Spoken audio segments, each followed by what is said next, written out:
بسم اللہ الرحمن الرحیم الحمد للہ رب العالمین والصلاة والسلام علی سید المرسلین محمد وعلی آلہ وصحبہ اجمعین رب اشرح لی صدری ویسر لی امری واحلل عقدۃ من لسانی یفقہوا قولی۔ آج کا ہمارا درس جو ہے وہ سورہ زمر اور تیسری مجلس ہے اور آیت نمبر ہے 22۔ تو 1 گھنٹے کے سفر میں شروع سے ہی آپ کو ساتھ رہنا ہے، چونکہ پہلی آیت جو ہے وہ مرکزی حیثیت رکھتی ہے اور اسی پر تبصرہ ہے پورا صفحہ۔ ابھی کہ ہم کتنا پڑھتے ہیں تو شروع کرتا ہوں۔ اعوذ باللہ من الشیطان الرجیم، بسم اللہ الرحمن الرحیم۔ افمن شرح اللہ صدرہ للاسلام فہو علی نور من ربہ فویل للقاسیۃ قلوبہم من ذکر اللہ اولئک فی ضلال مبین۔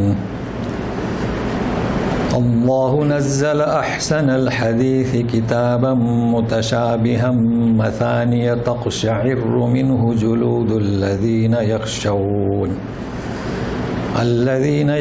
ربهم ثم تلین جلودهم وقلوبهم الی ذکر اللہ ذلك هدى الله يهدي به من يشاء ومن يضلل الله فما له من هاد أفمن يتقي بوجهه سوء العذاب يوم القيامة وقيل للظالمين ذوقوا ما كنتم تكسبون كذب الذين من قبلهم فأتاهم العذاب من حيث لا يشعرون فأذاقهم الله الخزي في الحياة الدنيا ولعذاب الآخرة أكبر لو كانوا يعلمون۔ یہ پہلی آیت کی شرح یہاں تک ہوگی اور پھر 27 سے 31 تک یا 27 کی آیت سے لے کر 29 تک مثال کے بارے میں بتایا جائے گا اور پھر ایک آخری آیت ہے، لیکن اب ہم کتنا پڑھ پاتے ہیں۔ تو سب سے پہلے میں آپ کو بتاؤں ترجمہ کرنے سے پہلے پہلی آیت میں آپ دیکھیں جو سمجھنا ہے، افمن اسے سمجھنا ہے۔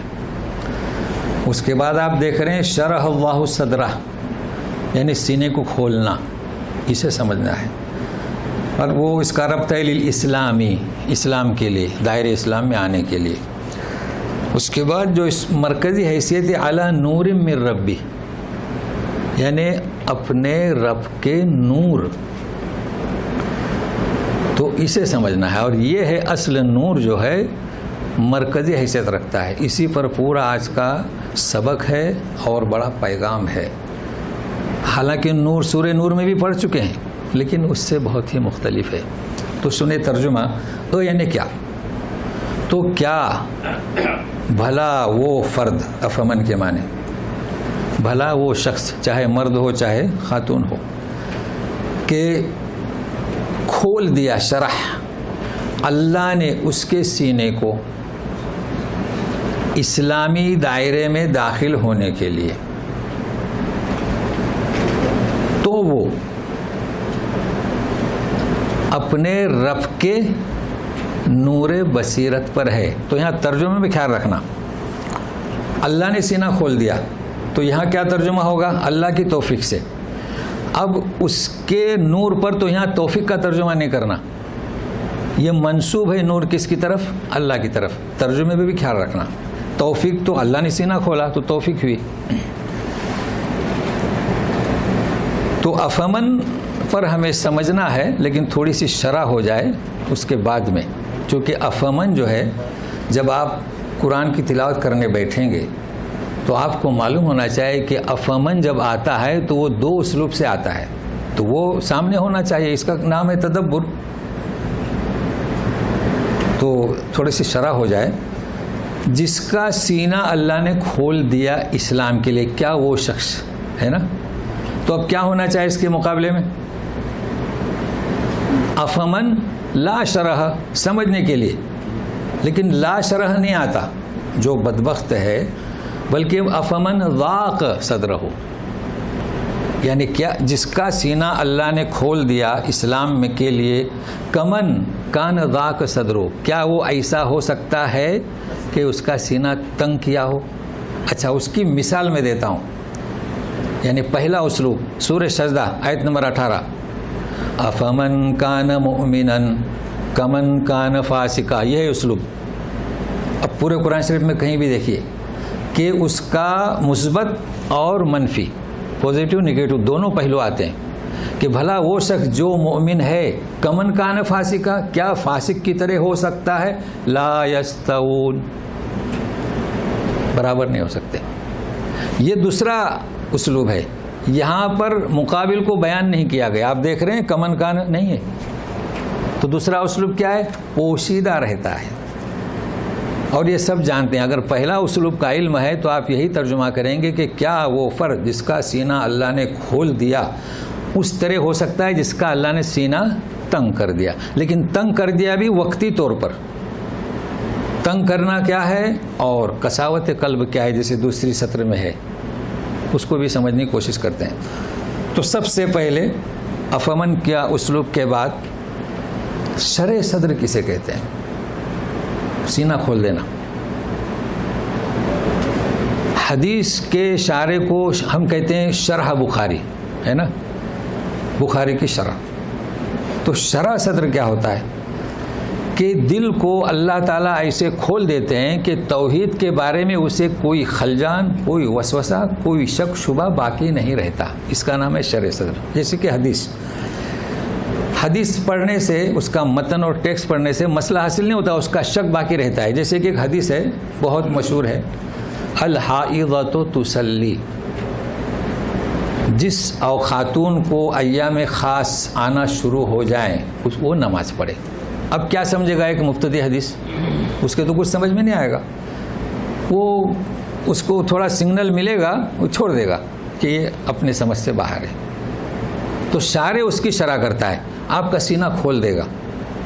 جب آپ شرح نکالیں گے، مسلم کی ہو کوئی بھی شرح نکالیں گے، تو وہ بتائے گا کہ اس کا مطلب یہ نہیں ہے کہ جہاں ایام خاص آنا شروع ہو جائیں تو نماز پڑھنا شروع کرے. یہ مطلب نہیں ہے کہ 8 سال کی لڑکی، 9 سال کی لڑکی نماز کی پابند ہے مگر سو گئی، لیٹ گئی، پڑھائی میں رہ گیا تو پورا مکمل نہیں کرتی ہے. لیکن جہاں ایام خاص شروع ہو جائیں لاگو ہو گئی نماز، اب اسے چاہے کہ نماز پڑھے. نماز کب پڑھے گی؟ جب اس سے طہارت حاصل کرے. تو اسے کہتے ہیں شرح. تو فرق ہوا نا، حدیث کے الفاظ کیا ہیں لیکن اس کے یہ معنی نہیں ہیں، یہ ظاہری چیز ہے. تو اس پر آج اچھی طریقے سے بحث ہوگی، ساتھ میں رہیے گا. تو اسے کہتے ہیں شرح صدر، کہ اس کا سینہ کھول دیا. مگر سینہ کون کھولتا ہے؟ اسے بھی سنتے رہیں، کون کھولے گا سینہ؟ یہاں فرماتے ہیں اللہ تعالیٰ نے اس کا سینہ کھول دیا، یعنی اللہ کی توفیق سے، اور وہ دائرہ اسلام میں داخل ہو گیا. تو کیا وہ اس شخص کی طرح ہو سکتا ہے جس کا سینہ تنگ ہو؟ فہو، تو وہ فرد اپنے رب کے نور پر ہے. یہ کون سا نور؟ سورہ نور میں ہم پڑھ چکے ہیں، مثل نوری کمشکات فیہا مصباح پڑھ چکے ہیں نا. مگر وہاں یہ بھی پڑھ چکے ہیں یہدی اللہ لنورہ من یشاء. تو نور کون سا؟ جو سورہ نور میں تھے وہ جانتے ہیں سورج کی کرنیں یہ بھی نور ہے، اس سے ہماری آنکھیں مدد لیتی ہیں اور چیزوں کو دیکھتی ہیں. یہ تو سبق ہو چکا، یہ ظاہری نور ہے. لیکن ایک یہدی بہ اللہ بنورہ من یشاء، ایک ہدایت کا نور، داخلی نور ہے. تو نور بصیرت کی یہاں بات ہو رہی ہے. کس کی؟ داخلی نور کی. جب اسے اللہ نے ہدایت دی، شرح صدر کرا دیا، تو وہ کون سی ہدایت؟ داخلی، نور من ربی. اور پوری شرح آج کی اسی بصیرت پر ہے. تو میں تھوڑا قریب کروں، یہ نور بصیرت کیا ہوتی ہے؟ دیکھو ایک آنکھ ہے، یہ نور ہے، آنکھوں کی روشنی گئی، حالانکہ وہ بھی اصل نہیں ہے، وہ سورج کے تعاون سے ہم دیکھتے ہیں چیزوں کو، ہے نا جی. کھڑکی کھول دیے تو باہر کی چیزیں نظر آتی ہیں، سورج ڈوب گیا تو نظر نہیں آتی کھڑکی کھولنے کے بعد بھی. ٹھیک ہے. تو یہ ظاہری بصر، اس کو میں ایک دنیا کی مثال دوں اور ایک دین کی مثال دوں. دنیا کی مثال کیا ہے؟ ایک شخص کے زخم لگی ہے ہاتھ پر، طبیب کے پاس گیا تو طبیب بھی ظاہری دیکھ رہا ہے، طبیب کی آنکھیں ظاہری دیکھ رہی ہیں، لیکن اس کا باطن کیا ہے جو اسے درد ہو رہا ہے؟ درد طبیب کو نظر آتا ہے؟ نہیں. تو درد کون سمجھتا ہے؟ جس کے زخم ہے ہاتھ پہ، جو اندر پین ہو رہا ہے. تو یہ ہے بصیرت، بصر اور بصیرت، ایک اندرونی کیفیت اور ایک ظاہری کیفیت. اب دین سے سمجھاؤ. دین میں سب سے پہلے آپ لوگ اس بات کو نوٹ کر لیں، یہ جو ہمارے سامنے ہے قرآن شریف، یہ کیا ہے؟ یہ الفاظ ہیں. کیا ہے؟ الفاظ ہے جسے ہم دیکھ رہے ہیں. کیا کہیں گے اسے؟ پکچر ہے، یہ رسم ہے. وہ رسم ڈش والا جو کھانے کا وہ ڈش نہیں، ورنہ وہ بھی ایک بہت مشہور ڈش ہے. لوگوں میں یہ تصور ہے کہ جہاں آپ کہہ دیں کہ رسم و رواج، اس کو بھی نوٹ کرتے رہیں، تو تصور کیا ہوتا ہے کہ بدعت ہے نا، رسم و رواج. مگر نہیں، ہر رسم بدعت نہیں ہوتی ہے. بھائی رسم کون سی بدعت ہے؟ قبر پر چادر چڑھانا یہ بھی رسم ہے، پھول چڑھانا یہ بھی رسم ہے. لیکن قرآن شریف کے حروف یہ بھی رسم ہے. آخر صفحے میں ملے گا یہ قرآن شریف پرنٹ کیا گیا ہے رسم مصحف عثمانی کی پرنٹ کے مطابق. تو رسم کے معنی کیا؟ Picture, photo. تو یہ بھی فوٹو ہے. چلیے اس سے اور بڑھ کر یہ نماز پڑھتے ہیں، سجدہ رکوع، یہ کیا ہے؟ یہ بھی رسم ہے. بھائی ہم سجدہ کرتے ہیں، نماز پڑھتے ہیں، ہاتھ اٹھاتے ہیں، یہ بھی رسم ہے.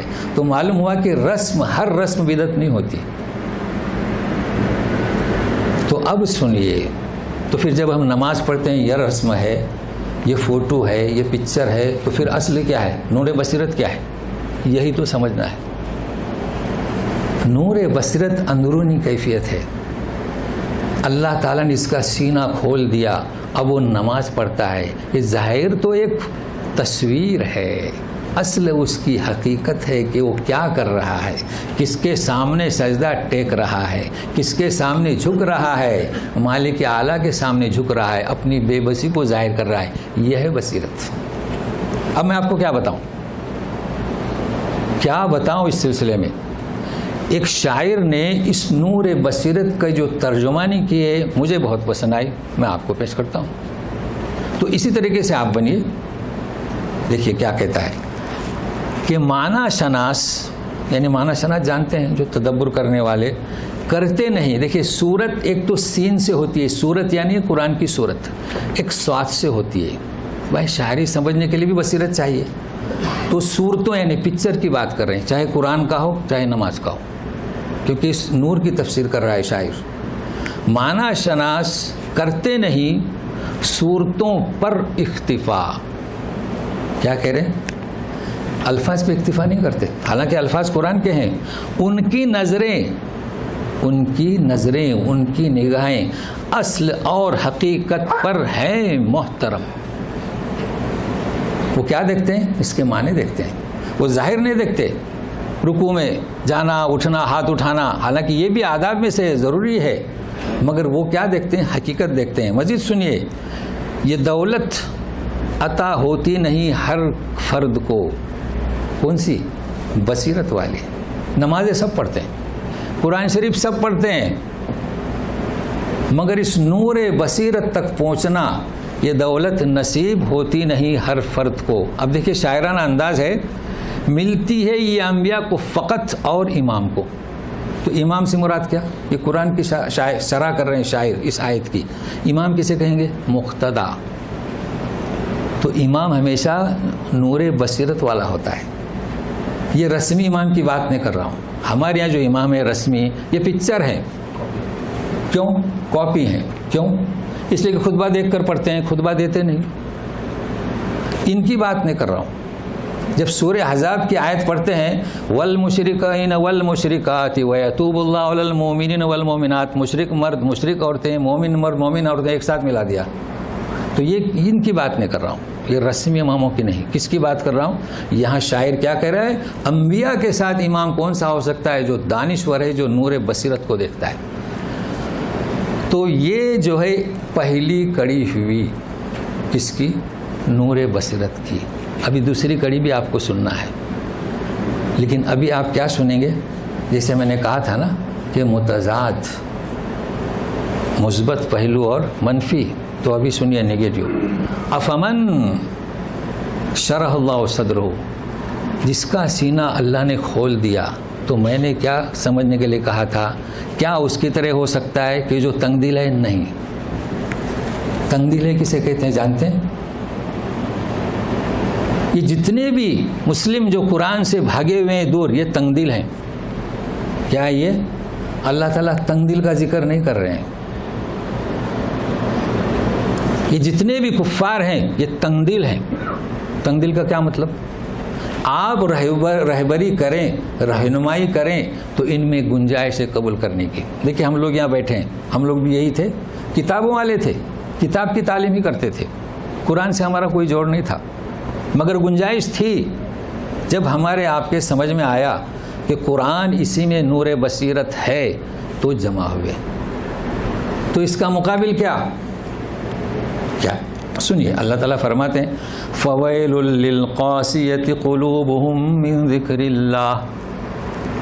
تنگ دل کا ذکر نہیں ہو رہا ہے، قاسیہ، سخت دل. ہلاکت ہے، تباہی ہے، بربادی ہے جن کے دل سخت ہیں اللہ کے ذکر سے متاثر ہونے کے لیے. تو یہ کون سے لوگ ہیں؟ کون سے لوگ ہیں؟ قساوت قلب، پتھر جیسا دل. جب نبی کریم صلی اللہ علیہ وسلم نے دعوت پیش کی بہت سارے تھے، لیکن ابو لہب، ابو جہل، قساوت قلب. اللہ تعالی ہم مسلمانوں کو محفوظ رکھے اس سخت دل سے. ورنہ جو ہمارے مسلم حضرات آج کل جو لگے ہوئے ہیں ان کے نزدیک ایک ہی کام ہے، جہاں کہیں درس قرآن ہو رہا ہے وہاں روکیں لوگوں کو. اور آپ معمولی نہ سمجھیں، باقاعدہ سازشیں ہو رہی ہیں. جہاں بھی درس قرآن ہو رہا ہے روکے. کیوں؟ قساوت قلب. اللہ مسلمانوں کو اس صفت سے محفوظ رکھے. ایک معمولی بات ہے کہ جہاں درس قرآن ہو رہا ہے، اچھا عجب معاملہ ہے، درس قرآن ہو رہا ہے تو ایک جماعت کی طرف منسوب کر دیا. بھائی قرآن کس کا ہے؟ یہ تو ابھی معلوم ہوگا دوسری آیت میں یہ قرآن کس کا ہے. بڑا افسوس ہے. انہیں آپ سمجھائیں کہ آپ کہاں کس راستے کو اختیار کر رہے ہیں. تو سنیے ان لوگوں کے بارے میں جو قساوت قلب، اولئک فی ضلال مبین. یہی لوگ، یہ لوگ نہیں، یہی لوگ جن کے دل سخت ہو چکے ہیں، اللہ کے ذکر سے متاثر نہیں ہو رہے ہیں. ذکر سے مراد کیا؟ نحن نزلنا الذکر، نور بصیرت، قرآن شریف. تو ان کا ذکر ہوا جو نور بصیرت والے ہیں. اب ان کا ذکر ہو رہا ہے جن کے دل سخت ہیں. تو ایسے لوگ رات کی تاریکیوں میں، اندھیریوں میں بھٹک رہے ہیں. اولئک فی ضلال مبین ہوا. تو کون سے لوگ ہو سکتے ہیں؟ ہم کہتے ہیں کہ جو قرآن سے انکار کرتے ہیں، تو قرآن کو ماننے والے بھی تو انکار کر رہے ہیں کہ نہیں؟ کتابوں میں لگے ہوئے، مذہب کی کتابوں میں، جماعت کی کتابوں میں، درس قرآن نہیں. اب سنیے، یہ تو ایک آیت ہوئی ہے نا. آیت کا نچوڑ کیا تھا؟ کہ اللہ تبارک تعالیٰ کی جانب جو نور بصیرت ہے اس کے لیے اللہ تعالیٰ دل، سینہ کھول دیتے ہیں اور وہ بصیرت سے انسان ایمان کے دائرے میں داخل ہو جاتا ہے. اب جب اتنا اہم ہے وہ نور بصیرت تو اس کو تلاش کہاں کریں؟ یہ سوال بڑا اہم ہے. لوگ خانقاہوں میں جاتے ہیں. اب آپ کے سمجھ میں آئے گا یہ جو خانقاہ کا میں پیغام دیتا ہوں، آج آپ سن لیں، نوٹ کر لیں. کہاں جاتے ہیں لوگ؟ خانقاہوں میں. کیوں جاتے ہیں؟ اسی بصیرت کو حاصل کرنے کے لیے جاتے ہیں. قرآن کا حکم نہیں ہے. یہ تو ابھی بتاؤں گا کہ نور بصیرت کہاں ملتی ہے. اور کہاں جاتے ہیں جانتے ہیں؟ سال بھر لگاتے ہیں زندگی میں. کچھ لوگ 4 مہینے، کچھ لوگ چلہ، کچھ لوگ مہینے میں 3 دن. مطلب ان کا ایک اصول ہے، ہفتے میں 1 بار گشت، پھر مہینے میں 3 دن، پھر کیا 4 مہینے اور زندگی میں 1 سال. تو ان کو نور بصیرت یعنی اس کا نام دیتے ہیں ایمان. اور خانقاہوں میں 40 دن لگاتے ہیں. کس لیے لگاتے ہیں؟ اسی نور بصیرت کو حاصل کرنے. تو خانقاہوں میں کیا عنوان رکھیں؟ صوفیت آنے کے لیے، صوفیزم. اور چلوں میں ایمان. یقین مانیے اللہ تعالیٰ کہاں بتا رہے ہیں نور بصیرت، اور ہماری امت کہاں کھو رہی ہے. نور بصیرت نہ خانقاہوں میں ہے، اور نہ چلوں میں ہے، اور نہ سال لگانے میں ہے. کیوں؟ خانقاہوں میں کیا ہوتا ہے؟ اپنے مرشد کی کتاب پڑھی جاتی ہے، وہاں پر جو ولی اللہ بیٹھے ہیں. سال بھر میں کیا ہوتا ہے؟ ان کے بانی کی کتاب پڑھی جاتی ہے. اللہ تعالیٰ کیا فرماتے ہیں؟ نور بصیرت آپ کو کہاں ملے گا؟ تو سننے کے لیے تیار رہیے. اور جس طریقے سے میں نے بتلایا کہ رسم، اس طریقے سے حدیث کے بارے میں بھی امت کا غلط تصور ہے. کسی سے کو حدیث کسے کہتے ہیں تو کہے گا قول رسول صلی اللہ علیہ وسلم. نہیں.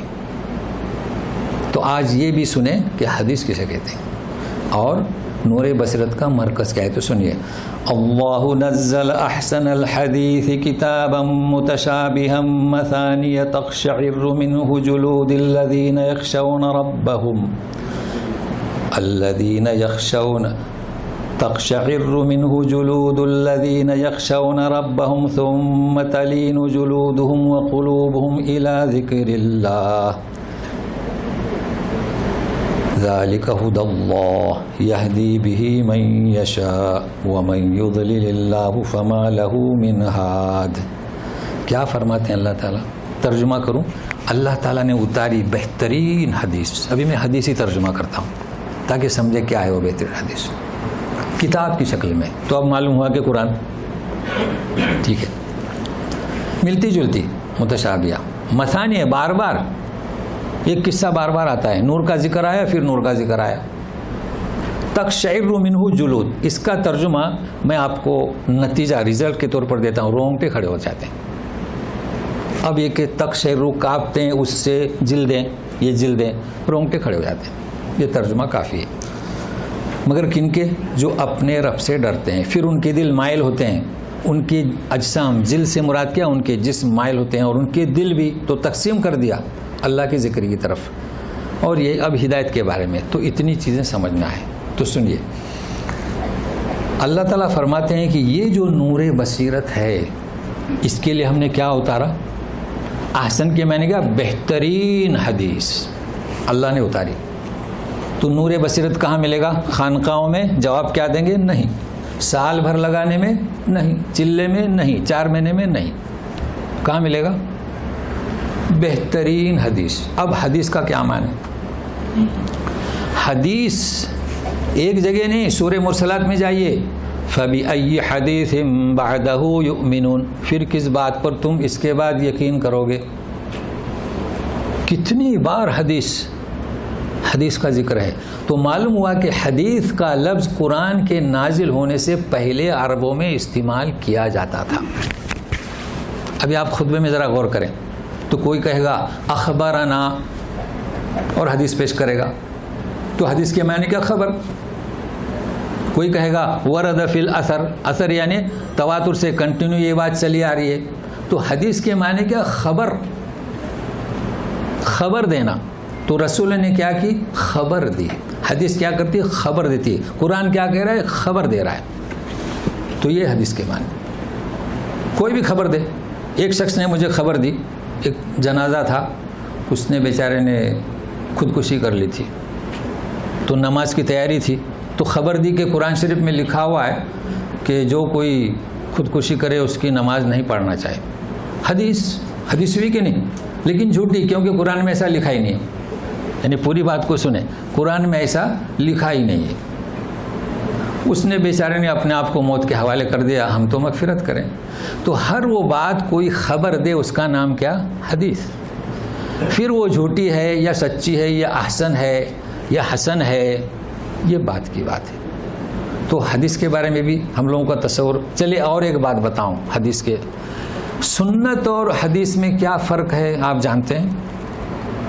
کوئی کہتا ہے سنت رسول، کہتا ہے نا، کوئی کیا کہتا ہے حدیث رسول. تو اب یہ تو معلوم ہوا کہ حدیث کے معنی کیا. حدیث کے معنی قرآن کے بھی ہیں، تو چلو سنت کے معنی کیا. بھائیو دیکھو، سنت میں اور حدیث میں بہت فرق ہے. کیا فرق ہے؟ حدیث نبی کریم صلی اللہ علیہ وسلم نے جیسے فرمایا، ابھی جو حدیث پیش کیا الحائضۃ تصلی، اس کا نام ہے حدیث. تو پھر سنت کس کا نام ہے؟ میں ایک مثال دیتا ہوں آسان، 2 مثالیں. ہر سنت پر عمل کرنا ضروری نہیں. آپ لوگ عجب سوچ رہے ہوں گے، بھائی کیسے ضروری ہو سکتا ہے؟ سنت اور چیز ہے، حدیث اور چیز ہے. زینب کی بیٹی امامہ جب آئی، نبی کریم صلی اللہ علیہ وسلم نماز میں تھے تو آپ نے اسے اٹھا لیا، یہاں تک کہ کندھے پر بھی رکھا. اس کا نام کیا؟ سنت. تو کیا اس پر عمل کرنا آپ کو ہمیں ضروری ہے؟ اور حدیث فرق ہے. تو اس کو بھی نوٹ کر لیں، جب آج کی مناسبت سے آپ کو یاد رہے گا. چل ایک اور مثال دیتا ہوں. آپ کو حدیث میں ملے گا، ایک صحابی دوڑتے ہوئے گئے چھت پر، نبی کریم صلی اللہ علیہ وسلم گئے تو وہ بھی گئے، بھائی خادم ہے. تو دیکھا کہ آپ کھڑے کھڑے دیوار پر پیشاب کر رہے ہیں. سنت آپ کی عادت تھی؟ نہیں. تو فرق ہوا سنت میں اور حدیث میں. عادت کیا تھی؟ بیٹھ کر.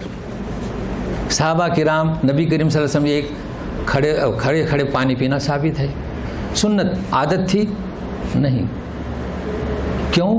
تو کئی دفعہ ایسا ہوا اس سفر میں صحابہ کرام نے بھی کھڑے کھڑے پانی پیا ہے. تو جائز ہے، عادت نہیں.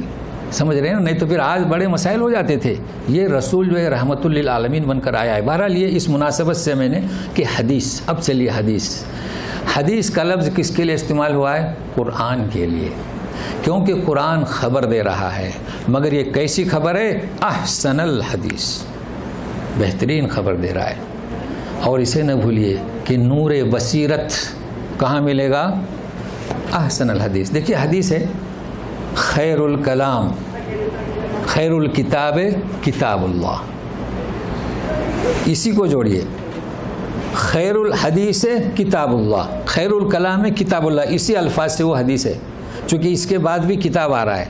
بہترین کلام کس کا؟ اللہ کا، یعنی کتاب اللہ کا. تو وہ حدیث اسی طریقے سے ہے. وہاں خیر کا لفظ ہے، یہاں احسن کا لفظ ہے. خیر الکلام کتاب اللہ، وہ خیر الحدی حدی محمد صلی اللہ علیہ وسلم. تو بہترین حدیث کہا گیا ہے. اللہ جو خبر دے رہے ہیں، اللہ جو کلام پیش کر رہے ہیں، اس سے بہتر کوئی کلام نہیں، کوئی کتاب نہیں. جب کلام پاک میں لکھا ہوا ہے، اب ہماری امت کو کیا ہوا کہ اس بہترین کتاب کا جو درس دے رہا ہے آپ روکتے ہیں. آپ کیا کرتے ہیں؟ اپنے شیخ کی کتاب پڑھتے ہیں، اپنے مذہب کی، اپنے جماعت کی. بہت بڑی غلطی ہو رہی ہے صادر، اس کو محفوظ کر لیں. کتابن، اس بہترین کلام کا پہلا نام کیا؟ کتاب. یہ بھی آپ جان چکے ہیں، لوح محفوظ میں کتاب تھی، آسمانی دنیا پر کتاب، اور اب بھی کتاب. متشابہہ، ملتی جلتی. دیکھیے ملتی جلتی آیتیں ہیں. نور کے تعلق سے، نماز کے تعلق سے ملتی جلتے اشعار پیش کرنا آسان کام نہیں ہے. ایک شخص نے ایک اشعار شعر پیش کر دیا، کوئی کلام پیش کر دیا، آرٹیکل لکھ دیا، پھر اسی جیسا ملتا جلتا. مگر اللہ تبارک تعالیٰ نے ملتے جلتے، اور کیسے؟ مثانی، بار بار.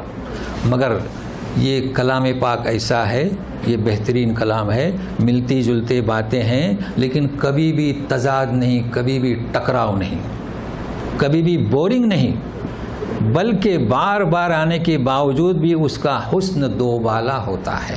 جیسے کہ نور، سورہ نور میں ہم پڑھ چکے، وضاحت سے پڑھ چکے ہیں. لیکن آج دیکھیے اس نور کی وضاحت کتنی ہے، حسن دوبالا ہو گیا. مثانیہ، کیا مثانیہ؟ بار بار پڑھی جانے والی. ہم بار بار پڑھتے ہیں، لیکن کبھی بور ہوتے ہیں؟ نہیں ہوتے، بار بار پڑھتے ہیں. اب یہ کہ بار بار کیسے پڑھنا، تو سنیے. بار بار پڑھی جانے والی کتاب ہے، اور یہ نور بصیرت ہے. تو کیسے پڑھی جانی چاہیے؟ دیکھیے میں قرآن کے حقوق بیان نہیں کر رہا ہوں. قرآن کے حقوق تو کتابوں میں ہیں، میں کوئی اور چیز بیان کر رہا ہوں، میں بصیرت والی چیز بیان کر رہا ہوں. دیکھیے ایک مثال دیتا ہوں. ایک ڈاکٹر آیا، طبیب، اور اس کے قریب ایک فارمیسی ہے، کیا کہتے ہیں آپ لوگ، کیمسٹ ہے نا. اس نے چند دوائیاں لایا، جو اس کے فوائد بڑے ہیں، سستی بھی ہے، مفید بھی ہے، اور بیماری کو جڑ سے اکھاڑتی ہے، کاٹ دیتی ہے، سب کچھ. تو ڈاکٹر کے پاس اپنا ایک پرچہ بنا کر دے دیا. کیا تھا اس میں؟ یہ میڈیسن ہمارے پاس ہے اور اس کے فوائد ہیں، اور آپ اگر یہ پرچہ لکھ کر پیشنٹ کو کہیں گے کہ اس فارمیسی سے لو، آج کل ڈاکٹر کرتے ہیں، تو بیچارہ مریض تو بیچارہ بے بس رہتا ہے، تو آپ کو اتنا % اس پر کیا کمیشن ملے گا، ہوتا ہے نا. تو جس ڈاکٹر نے، طبیب نے اسے پڑھ لیا، سمجھا نہیں، اسے کمیشن تو نہیں ملے گا، اس نے پڑھ لیا اور رکھ دیا. اب اگر وہ سمجھا کہ اس پر کمیشن ہے، منافع ہے، وہ پیشنٹ کو بھیج رہا ہے، تو اسے کچھ ملے گا. تو قرآن کس کے لیے ہے پھر؟ یہ نور بصیرت کس لیے ہے؟ یہ پڑھنے کے لیے ہے. دیکھیے، قرآن پڑھ کر، اسے سمجھ کر، اس پر عمل کر کے دوسروں تک پہنچانا، اس کے لیے قرآن آیا کہ نہیں؟ اب ہم سمجھیں گے نہیں، خالی پڑھیں گے. تو قرآن کس لیے آیا تھا؟ سمجھنے کے لیے آیا تھا. ہم نے اسے کہاں لگایا؟ دعا کے لیے لگایا. قرآن پڑھو، دعا کرو. دیکھیے، میں ان چیز کی نفی نہیں کر رہا ہوں. قرآن کس کے لیے آیا تھا؟ عمل کرنے کے لیے آیا تھا، زندوں کے لیے آیا تھا. ہم نے مردوں کے ساتھ خاص کر دیا کہ نہیں کر دیا؟ چلے، قرآن کس لیے اترا؟ ابھی تو سنا شاعر نے کیا کہا، نہیں ملتی یہ دولت لیکن فقط انبیاء اور امام. کس لیے آیا تھا؟ کہ دانشور اسے تھامے اپنے ہاتھ میں، تدبر کریں. دانشور سے آپ سمجھ چکے ہیں، جو علم بصیرت رکھتے ہیں. لوگوں نے علماء کے ساتھ خاص کر دیا. نہیں، دانشور اسے پڑھیں. مگر اس کتاب کو کس کے ہاتھ میں دے دیا ہم نے؟ نہ اہلوں کے ہاتھ میں دے دیا ہے. دیکھیے، ناحل لیے ہوئے پڑھ رہے ہیں، ختم پر ختم ہو رہے ہیں، یہ ناحل ہیں. ہم اور آپ تھامیں، جنہیں اللہ تبارک تعالیٰ نے نور بصیرت عطا کی ہے، اس کے پیغام کو سمجھائیں. تو کہنے کا مقصد یہ قرآن کتابی شکل میں ہے، یہ بار بار دہرائے جانے والا ہے، مگر کیسا؟ ختم پر ختم نہیں. یہ غلط تصور ہے. اب اس آیت کو جب آپ پڑھیں گے تو کتاب کے کیا معنی، متشابہ کے کیا معنی، مثانی کے کیا معنی، رونگٹے کھڑے ہو جانا چاہیے. ہم رمضان میں 9 ختم کرتے ہیں، رونگٹے کسی کے کھڑے نہیں ہوتے. کیا پیغام ہے؟ اچھا آپ سنیے، جلود الذین، یہ رونگٹے کھڑے ہوتے ہیں. کس کے؟ جو اپنے رب سے ڈرتے ہیں. کیا مطلب ڈرتے ہیں؟ دل ان کے جھکے ہوئے، دل سے. دیکھو، ایک تو انسان نماز پڑھتا ہے، یہ سامنے ظاہری چیز ہے، مگر اس کا دل سے بھی سجدہ ہو، اسے کہتے ہیں خشیت. ایک تو ظاہری سجدہ ہوا، تسبیح ہوئی، مگر وہ دل سے بھی سجدہ ہو. تو ان کے دل جو تلین و مائل ہوتے ہیں، ان کے جسم اور دل. دیکھیے، 2 چیزیں ہوئی. جسم کو عربی میں اعمال بالجوارح، یعنی ہاتھ کا عمل، پیر کا عمل، جیسے ہم نماز پڑھتے ہیں، صدقہ دیتے ہیں، زکوٰۃ دیتے ہیں، یہ سب. دل کے عمل کون سے؟ بھائی دونوں عمل ہیں. اللہ تعالیٰ تعریف کر رہے ہیں کہ جنہیں ہم نے یہ نور بصیرت عطا کی، اور کہاں سے عطا کی؟ احسن الحدی، اسے بھی نہ بھولیے. تو اعضاء، یعنی آپ کہیں گے جسم کا ترجمہ سب سمجھیں گے، اعضاء بھی سمجھنا مشکل ہے سبوں کے لیے، اور دل. تو اعضاء اور دل. دیکھیے، ہم پڑھتے ہیں ایمان کے ارکان کتنے، تو بولے 6 ہے نا. اسلام کے کتنے میں 5. اگر پوچھو گے ڈیفرنس کیا دونوں میں، تو فرق ہے نا. بھائی نماز پڑھتے ہیں ہم ظاہری، جھکو اٹھو، زکوٰۃ بھی ہاتھ سے دو، حج کرو، یہ سب ظاہری ہے نا اسلام کے ارکان. اور ایمان کے ارکان کیا ہیں؟ تؤمن باللہ ملائکتی و کتبی و رسولی والیوم الآخر، ہے نا یہ 6 ارکان. تو ایمان یہ قلب سے ہوتا ہے، اس کا ظاہری عقیدہ ہے دل سے. مگر ایک اور بات نوٹ کر لیں، 6 ارکان ایمان کے ہے نا. لیکن بچپن میں آپ نے کیا پڑھا؟ آمنت باللہ و ملائکتی و کتبی و رسولی والیوم الآخر والقدر. 6 ہوئے. والبعث بعد الموت پڑھتے ہیں کہ نہیں پڑھتے؟ تو 7 ہوئے. تو 7واں اگر ہم آخری آیت پر پہنچیں گے تو 7واں کب؟ آخری آیت پر اس کا ذکر ہے. یہ والبعث بعد الموت کیا ہے؟ تو بہرحال ابھی سے تیار رہیں کہ جلود اور قلوب. جسے نور بصیرت حاصل ہے وہ نماز کا پابند، زکوٰۃ کا پابند، لیکن زکوٰۃ کی حکمت اس میں پائی جاتی ہے. قربانی کرتا ہے اس کی حکمت پائی جاتی ہے. خیرات کرتا ہے اس کی حکمت اس میں پائی جاتی ہے. دل سے وہ خیرات کرتا ہے. تو ظاہر بات ہے کہ اس کو شرع کی ضرورت نہیں، اس میں ریاکاری نہیں ہے. قربانی کرتے ہیں، اللہ تعالیٰ کے گوشت پوشت نہیں پہنچتا، وہ تو ایک ظاہری شکل ہے. اصل اس کا دلی عقیدہ کیا ہے کہ میں اللہ کی راہ میں جانور ذبح کر رہا ہوں اور اللہ کی عبادت کا. قلوبہم الی ذکر اللہ، رونگٹے کھڑے ہو جانا. آپ زکوٰۃ دیں، آپ کے رونگٹے کھڑے ہو جائیں. آپ کسی کو خیرات دیں، بھائی کیوں نہ رونگٹے کھڑے ہوں؟ اس لیے کہ آپ نے اگر کسی کو خیرات دی ہے، یقین مانیے نور بصیرت کیا ہے جانتے ہیں؟ اس کے ہاتھ میں رقم پہنچنے سے پہلے اللہ کے ہاتھ میں پہنچتی ہے. بتائیے، یہ کسی کے ذہن میں یہ تصور رہتا ہے؟ بادل ناخواستہ چلو آگے آئے دے کے ہٹا دو؟ نہیں، یہ ظاہری پکچر ہے، یہ ظاہری صورت ہے. یہ حقیقت یہ ہے کہ جب آپ کسی کا تعاون کریں گے، اس کے ہاتھ میں دینے سے پہلے کس کے ہاتھ میں پہنچے گا؟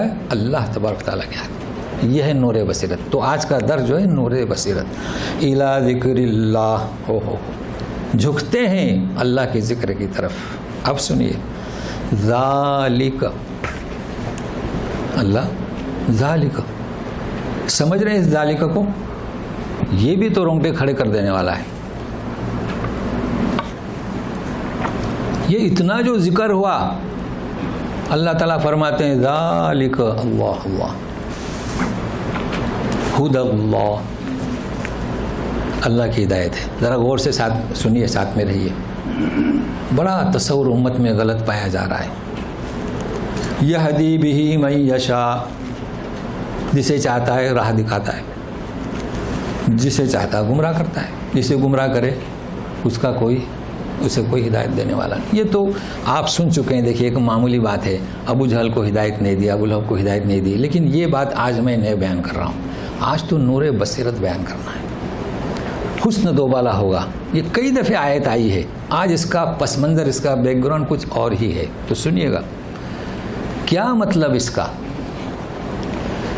سنیے، اصول اللہ تبارک تعالیٰ کا، یہ جتنے بھی اس وقت ہمارے مقتدا بنے ہوئے ہیں، یہ قرآن سے ہٹ کر دعوت دیتے ہیں، اس لیے وہ صراط مستقیم سے ہٹ جاتے ہیں. ہم ان کا نام دیتے ہیں اسکالر. نوٹ کر لیجئے، ہدایت کے دو معنی ہیں. ایک معنی رہنمائی کرنا، رہبری کرنا. اس کی ذمہ داری کسے سونپی ہے؟ ہمیں اور آپ کو. نبیوں کو، ہمارے مرشدوں کو، چلیے لوگ کہتے ہیں ولیوں کو، ان کے زعم کے مطابق، تاکہ سمجھنے میں آسانی ہو. مخلوق جو چاہتی ہے کہ لوگوں کا مقتدا بنے، لوگوں کی پیشوا بنے، ان کے لیے کیا اللہ نے بخشا ہے؟ رہبری، رہنمائی. کون سی؟ ظاہری. اور ایک ہے نور بصیرت، دل کے اندر ہدایت کو داخل کرنا. اللہ تعالیٰ نے نبیوں کو بھی نہیں عطا کی، صرف اور صرف اپنے ساتھ مختص کر لیے، خاص کر دیے. اس کو جانتے ہیں؟ دلیل کیا؟ انک لا تہدی من احببت، اے میرے پیارے رسول، ہے نا نبی کہ انک لا تہدی من احببت ولکن اللہ یہدی من یشاء. یہ اس بات کی دلیل. آپ کوشش کر رہے تھے نا ابو طالب کے لیے، مگر حکم ہوتا ہے کہ یہ تمہاری خاصیت نہیں. اللہ نبی کے لیے. سنیے اس پر میں پیغام کیا دینا چاہتا ہوں، کیا پیغام دینا چاہتا ہوں.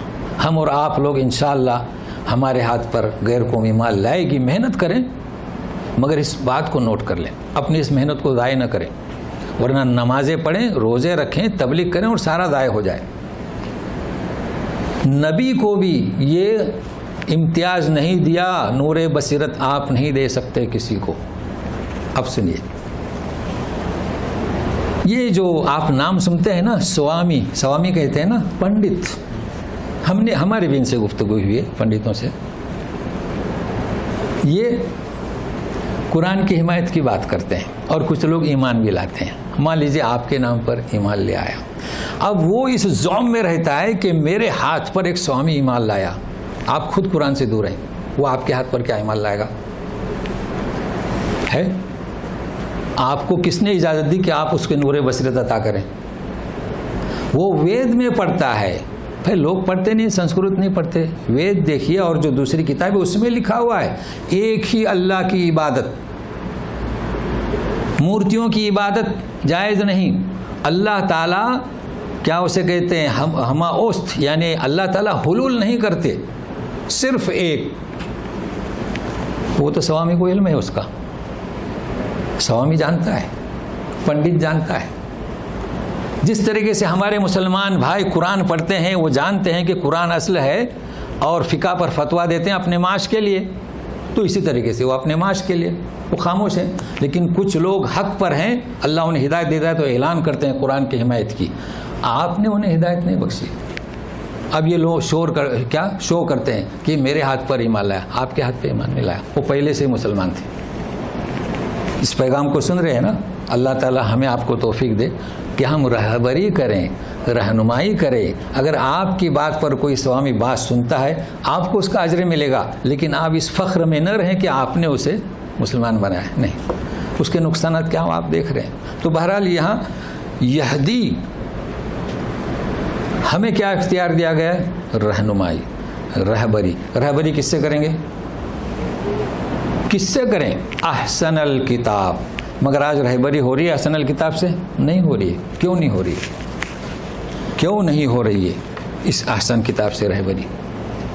اس کی وجہ یہ ہے کہ شیطان نے جو وعدہ کیا تھا نا وہ پورا کر رہا ہے. سب سے پہلے ہمارے مقتدا کے پاس پہنچا، جو ایسے مقتدا ہیں جو قرآن سے ہٹے ہوئے ہیں، انہیں گمراہ کر دیا. تو عوام تو کیا، انہیں خود پتہ نہیں کہ قرآن شریف میں کیا ہے. تو جب ہمارے اسکالر ایسے ہیں تو خدا را پیغام کو پہنچا دیجئے. آپ یہاں بیٹھے ہیں اسی جستجو میں. اللہ تعالی ہمیں توفیق دے اور ہماری بات آگے بڑھے. یہ ہے قرآن.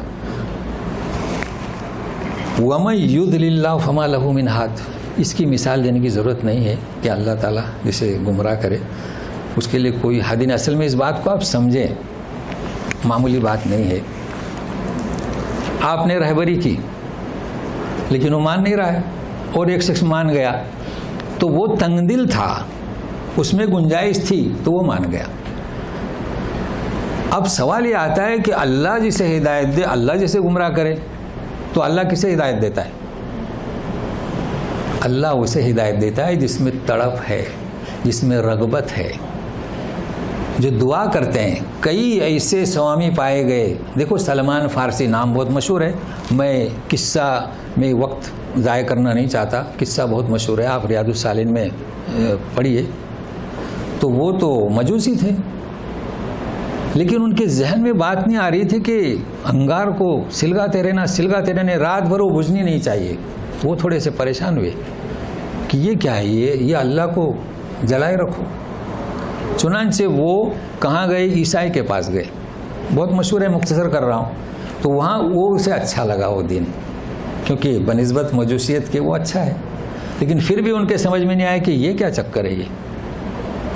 تو کیونکہ وہ جو تھا وہ دنیا پرست تھا، ہدایہ وغیرہ اپنے چھپا کے رکھتا تھا، تو وہاں سے اور کسی کے پاس چلے گئے. تو اس طریقے سے جاتے جاتے آخری راہب نے اسے کہا، وہاں پر بھی ان کی پیاس نہیں بجھی. بولے دیکھیے آپ کسی راہب کے پاس نہیں جائیے، سب ایسے ہی ملیں گے آپ کو. اب ایک آنے والا ہے مکہ میں، یا مکہ نے ایسی جگہ پر جہاں درخت ہوں گے کھجور کے. آخری نبی کا وقت آ چکا ہے. دیکھیے پیاس تھی، آئے، انہیں غلام بن کر بیچ دیا گیا مگر خوش تھے. غلامی میں آئے جکڑے ہوئے، لیکن نور بصیرت اللہ نے انہیں عطا کی. تو یہ کس نے عطا کی؟ اللہ نے عطا کی. تڑپ تھی، ورنہ راہب کو پوچھتے نہیں تھے. تو کہنے کا مقصد یہ ہے کہ یہ جو ہدایت ہے اور رہبری اور بصیرت، اسے ہم سمجھنے کی کوشش کریں. لیکن اب اگلی آیت آ رہی ہے. جانتے ہیں اگلی آیت میں کیا ہے؟ حدیث کو ہم نے بیان کیا، سنت کو بیان کیا، نور بصیرت کو بیان کیا. اب اس آیت کو بھی سمجھنے کے لیے کچھ مقدمہ چاہیے، کیونکہ آیت جو آ رہی ہے نا، کیا آ رہی ہے؟ دیکھو، افمن یتقی بوجہہ سوء العذاب. چلیے تلاوت کر لوں.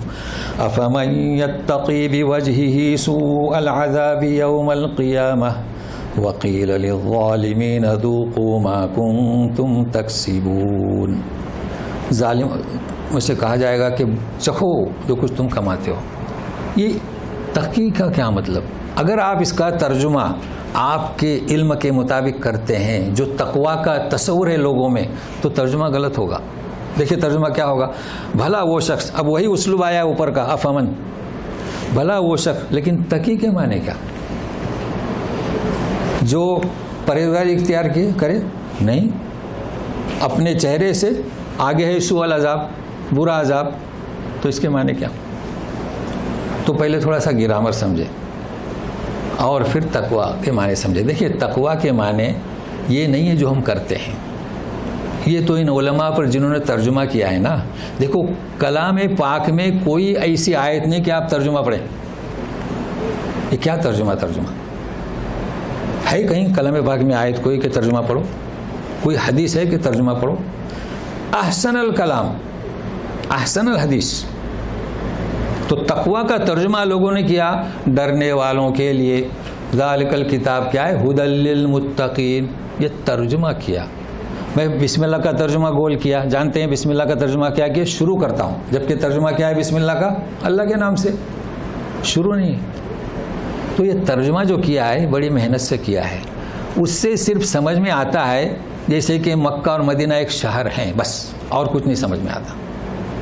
تو سنیے یہاں تقوی کا ترجمہ کیا، سورہ تحریم، اس کو یاد کر لیں، نوٹ کر لیں، سیو کریں۔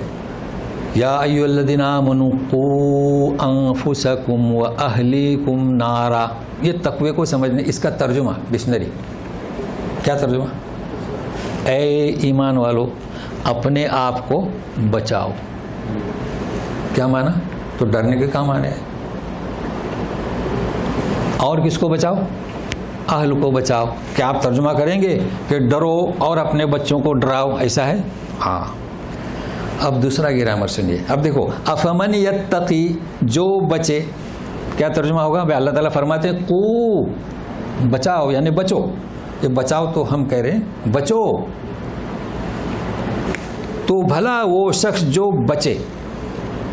اب کس سے بچے؟ تو میں آپ کو قریب کرتا ہوں۔ اللہ تعالیٰ فرماتے ہیں ذہب اللہ بنورہم وترکہم فی ظلمات، ذہب کے معنی کیا؟ چلا گیا، کون؟ اللہ۔ بنورہم یعنی کیا؟ ان کے نور کے ساتھ؟ نہیں، شرک، با لے گیا، با کا گرامر بیان کر چکا ہوں۔ با کیا کرتا ہے؟ ترجمہ تبدیل کرتا ہے۔ تو ذہب اللہ بنورہم یعنی اللہ تعالیٰ گیا نہیں، اللہ تعالیٰ کو جانے کی ضرورت نہیں، اللہ تعالیٰ نور کو لے گیا۔ اب آپ کچھ بھی ترجمہ کریں، اچک لے گیا، ٹھیک ہے نا؟ تو یہاں ترجمہ کر دیجئے جس نے، جو بچا نہیں، جس نے روکا، با ہے نا۔ اب کیا ترجمہ کریں گے؟ بھلا وہ شخص جو روک کے اپنے چہرے سے برا عذاب۔ دیکھیے گرامر کی ضرورت پڑی ترجمے کے لیے، دیکھ رہے ہیں نا غور سے؟ بھلا وہ شخص جو روکے اپنے چہرے سے برا عذاب قیامت کے دن۔ اب مطلب سمجھیں اس کا، پہلے تو ترجمہ صحیح ہو جائے نا، کیا مطلب اس کا؟ دیکھیے دنیا میں اگر کوئی بچہ کسی بچے کو پتھر مارتا ہے تو فوراً وہ ایسا ہاتھ کرتا ہے، کیوں؟ کہ اس کے آنکھ پر نہ لگے۔ تو وہ ہے کہ اپنے آپ کو کیسے بچاتا ہے؟ وہ ہاتھ سے، ہے نا؟ یہ مثال کافی ہے۔ کوئی لاٹھی سے مار رہا ہے تو بھی وہ ہاتھ۔ تو عذاب کو انسان کیسے روک، یعنی کسی کی مار کو، کوئی تکلیف کو، دھول ہو تو بھی ایسے ہاتھ کرتا ہے، آنکھیں بند کرتا ہے، بچاتا ہے نا۔ لیکن جہنم میں سورہ نور میں ظلمات بعضها فوق بعض، اندھیری پر اندھیری، اذا اخرج یدہ لم یکد یراہا، ہاتھ نکالے تو دیکھ نہیں سکتا۔ تو جہنم میں عذاب کی اور اس کی بے بسی کا یہ عالم ہے کہ جہنم کا عذاب وہ روکے گا کیا؟ وہ چہرے پر ہی اس کے جا رہا ہے، آگ کے شعلے چہرے پر جا رہے ہیں۔ یہ تعبیر ہے اس کی۔ پہلے تو ترجمہ ٹھیک ہو، ورنہ ترجمہ غلط اور تفسیر صحیح، تو سمجھ رہے ہیں نا اس چیز کو؟ جی۔ تو اس کی بے بسی کا یہ عالم ہے کہ سب بسوء العذاب یوم القیامہ۔ تو اس کا مطلب کیا ہو گیا؟ اپوزٹ کیا اس کا؟ نگیٹو کیا؟ بھلا وہ شخص جس پر عذاب نازل نہیں ہوگا قیامت میں، دونوں برابر ہو سکتے ہیں؟ لا یستوون۔ تو عذاب کس پر نازل نہیں ہوگا؟ جو نور بصیرت حاصل کیے ہیں۔ تو نور بصیرت کون دے گا؟ کوئی شخص نہیں, اللہ تعالیٰ اسے ہدایت دے گا. مرکز کیا؟ نہ خانقاہیں, نہ چلے, نہ سال بھر کے, احسن الحدیث. بات واضح ہوئی؟ چلیے. وَقِيلَ لِلظَّالِمِينَ ذُوقُوا مَا كُنتُمْ تَكْسِبُونَ, اور ظالموں سے کہا جائے گا کہ چکھو جو کچھ تم کرتے تھے. اس آیت میں تکسبون کو سمجھ جائیے تو مفہوم سمجھ میں آ جائے گا. اتنی بڑی سزا کہ ہاتھ اٹھا نہیں سکیں گے, پورے انگار کے شعلے ان کے چہروں پر. کیوں؟ نبیوں کی دعوت کو جھٹلایا, احسن الحدیث کو جھٹلایا, دنیا میں ان کا مذاق اڑایا, تو جو تم نے کیا ہے, کیا ذکر ہے؟ ما کنتم تکسبون, جو تم دنیا میں کرتے تھے نا, ہنستے تھے کہ یہ عذاب اگر ہے رسول تو کل ہی لیا, ہو چکا ہے, کل ہی دکھا دو نا. اللہ اب کیا بتایا جا رہا ہے؟ ڈائریکٹ خطاب ہے کس سے؟ مشرکین سے, اور اس کے بعد آج کل کے سارے دشمنان اسلام سے. عذاب عذاب عذاب. مشرکین کہتے تھے کہ کل لے آؤ, یہ کیا کہتے ہو؟ عذاب دکھاؤ. تو یہ بڑے مطمئن ہیں, اور آج کل بھی یہ فرعون اور ابو جہل مسلمانوں کے دشمن آج بھی بہت مطمئن بیٹھے ہیں. ان کے لیے تو ذرا سنیے. كذب الذين من قبلهم فأتاهم العذاب من حيث لا يشعرون فأذاقهم الله الخزي في الحياة الدنيا والعذاب الآخرة أكبر لو كانوا يعلمون. اس سے پہلے بھی لوگوں نے جھٹلایا, امم سابقہ, ان کے پاس بھی عذاب آیا. تو دیکھیں قریش سے خطاب ہوا کہ آپ یوں نہ سمجھیں, من حیث لا یشعرون, عذاب کہاں سے آیا؟ انہیں احساس نہیں, گمان بھی نہیں, وہم نہیں. اس کا معنی شعور, بالکل شعور نہیں تھا. دیکھیں آج کیا ہوا, ہمارے کسی علاقے میں پانی بھر آیا, لوگ فرسٹ فلور پہ چلے گئے, وہ تو چھت تک پہنچ گیا. شعور تھا, احساس تھا, گمان تھا. پانی آتا ہے, لوگ فرسٹ فلور پہ چلے جاتے ہیں, مگر کیا ہوا؟ تو یہ عذاب ایسا آئے گا, تمہاری بڑی بڑی عمارتیں بھی نا ہل جائیں گی یا پانی چڑھ جائے گا. آیا کس سے کہا جا رہا ہے؟ قریش کو. اب کس سے؟ جو مسلمانوں کے دشمن ہیں. مگر یہ پیغام انہیں پہنچائے گا کون؟ ہم تو درس قرآن سے روکتے ہیں, اب ان کو جا کر بتائے گا کون؟ جو بتانے والے ہیں انہیں گمراہ کہا جاتا ہے. ٹولی کی ٹولی پہنچتی ہے کہ درس قرآن میں نہ جائیے. دیکھیے یہ جو گشت ہے نا ان کی, ابھی شدت آ گئی ان میں, اس لیے میں یہ پیغام دے رہا ہوں. گشت میں افراد چنے جاتے ہیں, یعنی مان لیجئے کہ 15 افراد ہیں, تو اس میں سے ایک تو تسبیح پڑھتا ہے, 2 افراد کھانے میں, 3 افراد پکانے میں, یہ تقسیم ہوتا ہے, اور 3 افراد جاتے ہیں. لیکن اگر کہیں درس قرآن ہو رہا ہے تو پورا ٹولہ کے ٹولہ جاتا ہے, ٹولی جماعت. اللہ اللہ, کیا حالت ہے ہمارے مسلمانوں کی. تو کہا کیا جا رہا ہے کہ اس نور بصیرت کو ترک کرنے کی بنا پر ان پر عذاب آیا. مگر یہ عذاب کیا ہے جانتے ہیں؟ سنیے. فَأَذَاقَهُمُ اللَّهُ الْخِزْيَ فِي الْحَيَاةِ الدُّنْيَا, دنیا میں رسوائی عطا کی, چکھا دیا. وَلَعَذَابُ الْآخِرَةِ أَكْبَرُ لَوْ كَانُوا يَعْلَمُونَ, لیکن آخرت کا عذاب تو اس سے بھی بڑھ کر ہے. دیکھیے دنیا کے عذاب کا آخرت کے عذاب سے کیا مقابلہ. اس کی شکل کیا ہے کہ چہروں پر لیں گے عذاب. اللہ تعالیٰ کم سے کم ہم مسلمانوں کو ہدایت دے, خاص کر ان لوگوں کو جو قرآن سے روکتے ہیں لوگوں کو. دیکھیے قرآن بین الاقوامی ہے, یہ کسی جماعت کا نہیں, کسی فرد کا نہیں. ہرگز ہرگز نہ روکیے, اور جو روکتے ہیں انہیں آپ سمجھائیے, پہنچائیے بات کہ یہ قرآن کیا ہے. لو کانوا یعلمون, کاش کہ وہ جانتے. اب یہاں سے وَلَقَدْ ضَرَبْنَا, یہ 2 آیتیں ہیں, اس میں مثال کی وضاحت کی جا رہی ہے. کس کی؟ مثال کی. پھر اس کے بعد تیسری آیت میں مثال پیش کی جا رہی ہے, اور پھر چوتھی آیت میں والبعث بعد الموت. وہ تو آج ہو نہیں سکے گا, مگر آپ اتنا ذہن میں رکھیں کہ آمنت باللہ میں 6 آپ نے پڑھ چکے, وہ ایمان کے ارکان ہیں, اور پھر 7واں ہمیں پڑھنا ہے. جب تک اس آیت کا اگر حق ہوتا ہے, ادا ہو رہا ہے, تو 5 منٹ ہے ہمارے پاس. وَلَقَدْ ضَرَبْنَا لِلنَّاسِ فِي هَذَا الْقُرْآنِ مِنْ كُلِّ مَثَلٍ لَعَلَّهُمْ يَتَذَكَّرُونَ. قرآنا عربیا غیر ذی عوج لعلہم یتقون. اس میں یتذکرون اور یتقون کو سمجھنا ہے. اگر ان دو چیزوں کو سمجھ گئے تو آیت کا مفہوم سمجھ میں آیا. کیا اللہ تعالیٰ مثالیں بیان کرتے ہیں لوگوں کے لیے اس قرآن میں طرح طرح سے تاکہ وہ نصیحت حاصل کریں. ہوا تو نور بصیرت کہاں ملے گا؟ کلام پاک میں مثالیں ہیں کہ نہیں؟ مثالیں ہیں.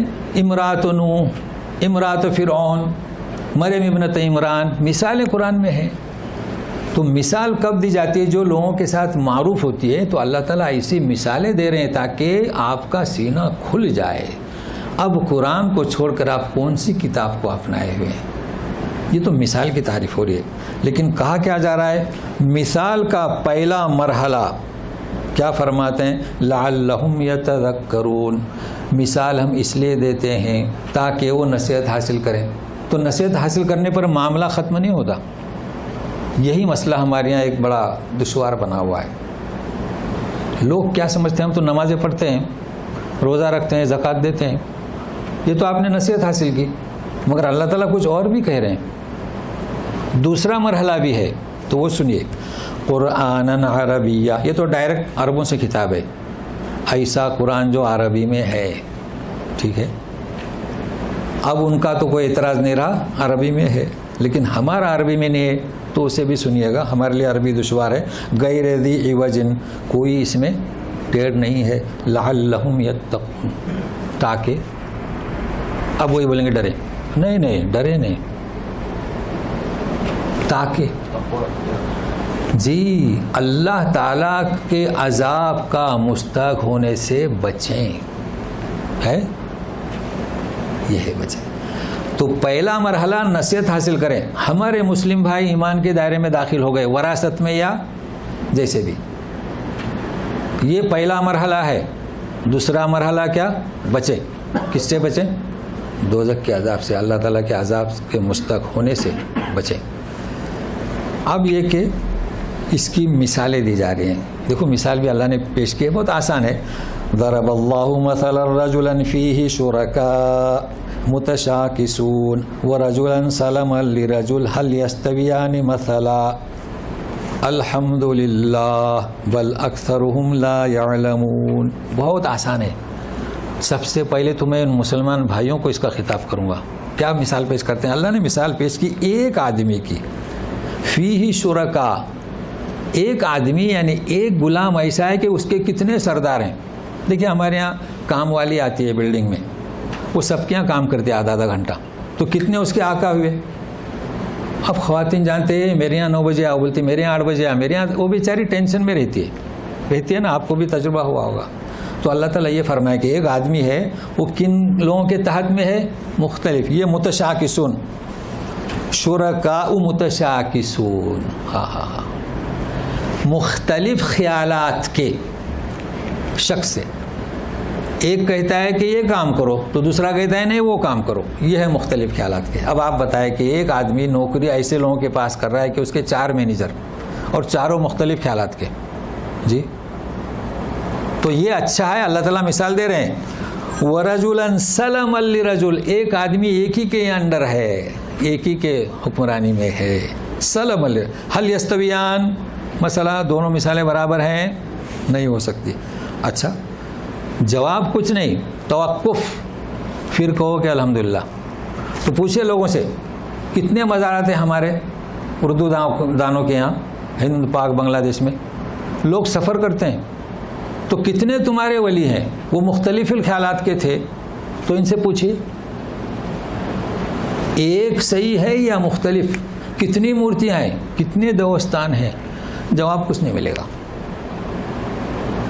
کچھ نہیں ملے گا. وہ آپ بھی پوچھیے کہ آپ فلاں درگاہ پہ کیوں جا رہے ہیں؟ آپ کے محلے میں ایک درگاہ ہے، پھر آپ ٹرین سے سفر کر کے کیوں جا رہے ہیں؟ جواب کچھ نہیں ملے گا. تو کہیے الحمدللہ، تمام تعریف اللہ کے لیے. کس بات پر؟ آپ کے پاس کوئی جواب نہیں. دیکھیں کیسا اسلوب ہے قرآن کا. پوچھیں ان سے کہ کتنے درگاہوں پہ جا رہے ہیں. بھائی مشرکین کی بات تو اور تھی، ان کے بات میں منات لات عزا تھے، وہ بھی جواب نہیں دے پائے. تو الحمدللہ کہ آپ کے پاس جواب نہیں. نور بصیرت کے مقابلے میں کوئی جواب نہیں. کون سی کتاب آپ کو مفید ہوگی پوچھیے کہ کسی سے. تو بل کس کے لیے آتا ہے؟ منتقل.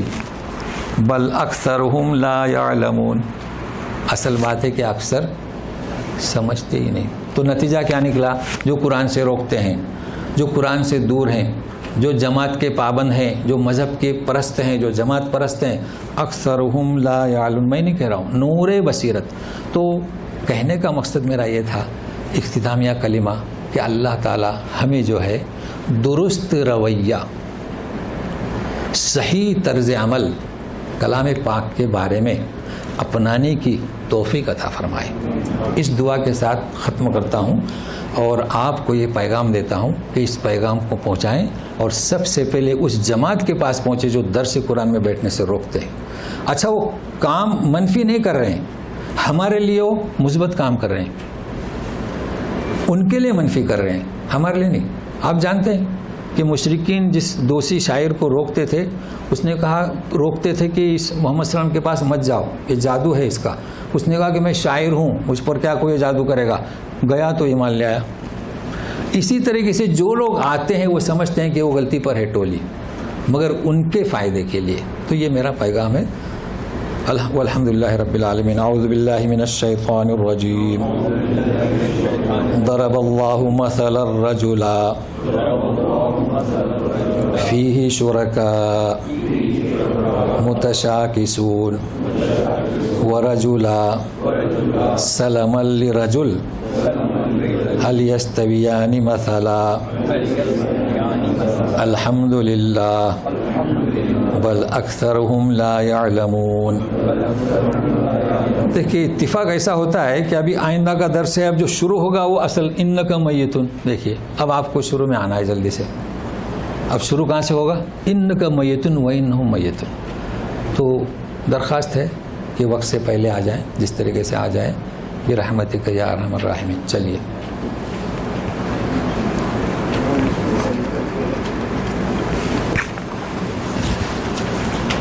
جی.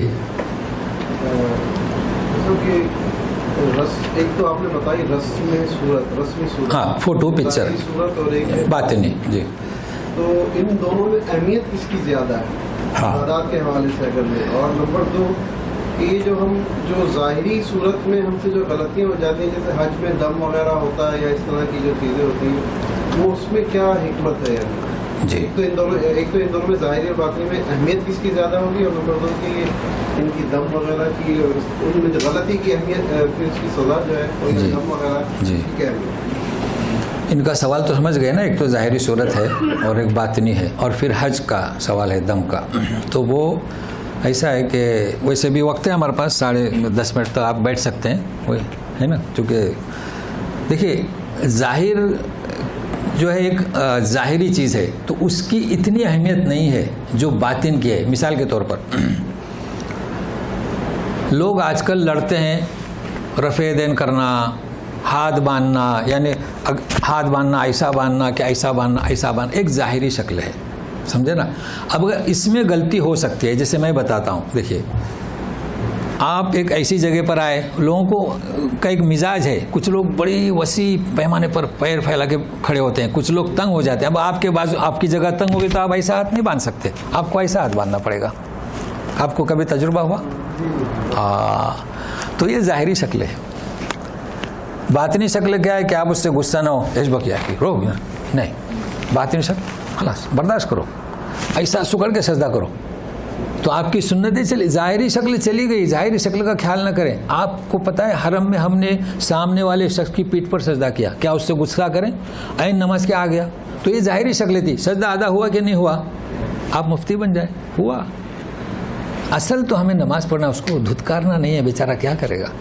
تو اہمیت ظاہری شکل بھی ادب ہے. نبی کریم صلی اللہ علیہ وسلم، لیکن ہم ظاہر پر لڑ رہے ہیں. جہاں بھی جائیے ظاہر پر لڑ رہے ہیں. وہ ہاتھ کہاں تک اٹھانا، ہاتھ کیسے باندھنا، یہ ظاہر پر لڑ رہے ہیں. یہ نہیں ہونا چاہیے. اور باطن کی بڑی اہمیت ہے، ٹھیک ہے نا. اب آپ کا دوسرا سوال کیا؟ حج پر کیا دم کیوں دیا جاتا ہے، اس میں کیا حکمت ہے نا. دم کا ذکر سورہ بقرہ کی آیت نمبر آپ 196 نکالیں گے تو اس پہ دم کا ذکر ہے، وہ میں آپ کو بتاتا ہوں. تاکہ آپ کو شرح صدور. میں اسی کانٹیکس میں پوچھ رہا تھا کہ کیونکہ ظاہری صورت میں ہم سے غلطیاں ہوتی ہیں ہاں اس کی وجہ سے دم ہے. ہاں تو ظاہری صورت میں نماز میں بھی غلطی ہوتی ہے ظاہری صورت میں, ٹھیک ہے نا. تو اس کے لیے کیا رکھا ہے, سجدے سے رکھا. بہت اچھا پہنچے آپ.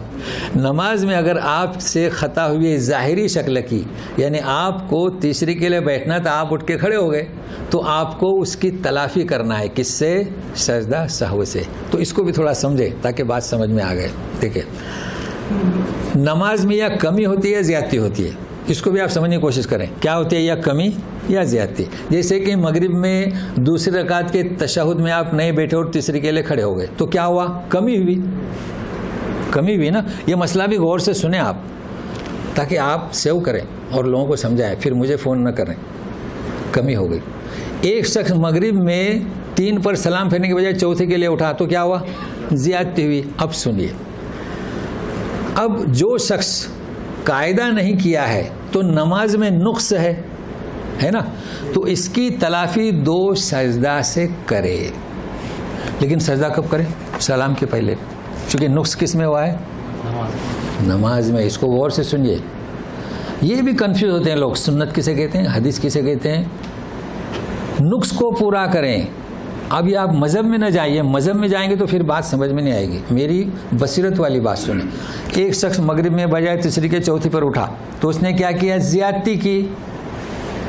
تو اسے کیا چاہے کہ سلام پھیرے. مطلب ایک تو اس نے زیادتی کی, پھر سلام پھیرنے سے پہلے پھر 2 سجدے زیادہ کر رہا ہے. اس پوائنٹ کو نوٹ کر لیں. جس نے اس پوائنٹ کو نوٹ کیا تو وہ سمجھ جائے گا. یعنی آپ نے ایک تو زیادتی کی کہ چوتھی کے لیے اٹھے, ہے نا, پھر آپ 2 سجدے بھی سہو بھی کر رہے ہیں, تو نہیں, سلام پھیر دیں, پھر 2 سجدہ سہو کریں. ہو گیا. تو اسی طریقے سے حج کے ظاہری ارکان ہیں اور حج کے باطنی ارکان ہیں, ٹھیک ہے نا. حج تو آپ یہ ظاہری ہے, سورہ ہے, لیکن اس میں آپ سے غلطی سرزد ہوئی ہے, تو غلطی پر جو ہے بہت سہولت ہے, بہت سہولت ہے. پہلے کیا ہے؟ صیام, پھر کیا ہے؟ صدقہ, پھر ذبح ہے. یہ غلطی پر ہے. تو روزے کتنے رکھنے ہیں؟ 3 دن کے روزے رکھنے ہیں. صدقہ خیرات کتنا دینا ہے؟ 6 دن کا. اور جہاں آپ نے جان بوجھ کر کیا ہے, جیسے کہ فمن تمتع بالعمرۃ الی الحج فمستیسر من الہدی, وہاں سوم وغیرہ کچھ نہیں ہے.